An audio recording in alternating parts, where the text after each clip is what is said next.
ఏ స్వప్నలోకాల సౌందర్య రాశి నా ముందుకొచ్చింది కనువిందు చేసి, ఏ నీలి మేఘాల సౌధాలు విడిచి ఈ నేల నడిచింది ఆ మెరుపు వచ్చి.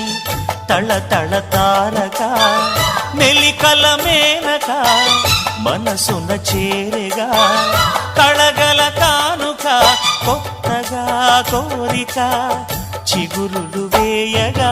ఏ స్వప్నలోకాల సౌందర్య రాశి నా ముందుకొచ్చింది కనువిందు చేసి, ఏ నీలి మేఘాల సౌధాలు విడిచి ఈ నేల నడిచింది ఆ మెరుపు వచ్చి.